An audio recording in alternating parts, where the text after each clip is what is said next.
మొత్తం ఇప్పటి వరకు చాలా మెజారిటీ సంఖ్యలో కాంగ్రెస్ ఎమ్మెల్యేలు రాజీనామా చేశారు. 11 మంది మంత్రులు రాజీనామా చేశారు. కేవలం నగరానికి చెందిన ముగ్గురు, తర్వాత మెదక్ జిల్లాకు చెందిన డిప్యూటీ సీఎం ఒక మాత్రం రాజీనామా చేయలేదు. అయితే రాజీనామా విషయంలో తాము ఏమాత్రం వెనక్కి తగ్గలేదని చెప్తున్నారు. బుజ్జగింపుల విషయంలో ఇప్పటికే అధిష్టానం రంగంలో దిగినట్టు కనిపిస్తుంది. ఢిల్లీకి కూడా మంత్రులని పిలిపించే ప్రయత్నాలు జరుగుతున్నాయి. సో ఈ నేపథ్యంలో ఈ ఉద్యమంలో చాలా కీలక పాత్ర పోషిస్తున్న సీనియర్ నేత ఆర్ దామోదరుడు మనతున్నారు. సార్ చెప్పండి, ఇప్పటికే ఢిల్లీ నుంచి పిలుపు వచ్చింది. సో ఢిల్లీకి వెళ్ళాక మరి మంత్రులు ఏమన్నా చల్లబడే అవకాశం ఉంటుందా, మెత్తబడే అవకాశం ఉంటుందా? చూడండి, రాజీనామా చేయకముందే, సమర్పించకముందే వాళ్ళు ఒక నిర్ణయానికి వచ్చి మాకు నిర్ణయం తెలపాల్సింది.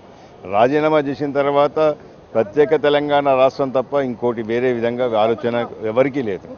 ఈరోజు చర్చలో పిలుస్తుండొచ్చు, ఆ చర్చల్లో పాల్గొంటుండొచ్చు, చర్చల్లో పాల్గొని చేస్తుండొచ్చు. కానీ ఏదున్నా కూడా ప్రత్యేక తెలంగాణ రాష్ట్రం వచ్చేటందుకు అందరూ కట్టుబడి ఉన్నారు. అందుగురించే రాజీనామాలు చేసినారు. మా బాధ్యత అని చెప్పి మేము రాజీనామాలు చేసినాం. అధిష్టానం స్పందించకపోతే మీ రాజీనామాలు యాక్సెప్ట్ అయితే కూడా అందరు సిద్ధంగా ఉన్నారా? మానసిక అందరూ అలా ప్రిపేర్ చేశారా? అరే, మానసికంగా సిద్ధంగా ఉండే మేము ఫార్మేట్లో ఇచ్చినామండి. ఏదో మానసికంగా సిద్ధంగా లేక కాదు.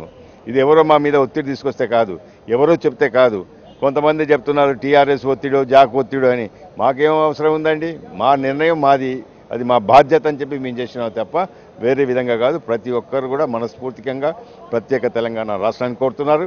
దాని కొరకు వాళ్ళ పదవులు కూడా, మా ప్రాంతం ముఖ్యం, మా పదవులు కాదు, పార్టీ కాదు అని చెప్పి ఆలోచనతో ఈ రోజు రాజీనామాలు పవర్ఫుల్ వెపన్, దాని చివరి అస్త్రంగా తీస్తామన్నారు. ఆల్రెడీ మీరు ఆ వెపన్ కూడా తీసేశారు. ఇప్పుడు నెక్స్ట్ కార్యాచరణ ఏంటి?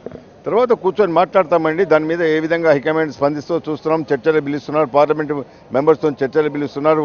అదేవిధంగా అసెంబ్లీ నుంచి ఎన్నికైన మంత్రులను కొంతమంది చర్చలు పిలుస్తున్నారు. కానీ అండి, ఆ చర్చలో మేము సఫలమవుతామని చెప్పి అధికార పార్టీ ఎమ్మెల్యేలు, ఎంపీలు రాజీనామా చేస్తారు కాబట్టి రాజకీయ సంక్షోభం వచ్చే అవకాశం ఉంది. రాష్ట్రపతి పాలన వచ్చే అవకాశం కూడా ఉంది. సంక్షోభమో రాజ్యాంగ సంక్షోభం కొరకు చేయలేదు, ప్రత్యేక రాష్ట్రం కొరకు, మా ప్రాంతం కొరకు మేము రాజీనామాలు చేసినాం. ఇది ఆర్ దామోదర్ రెడ్డి చెప్తున్నటువంటి అభిప్రాయాలు.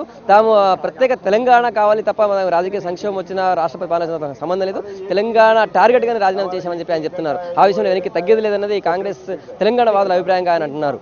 కెమెరామెన్ రాజ్మోహన్తో సంగప్ప, ఐ న్యూస్, హైదరాబాద్.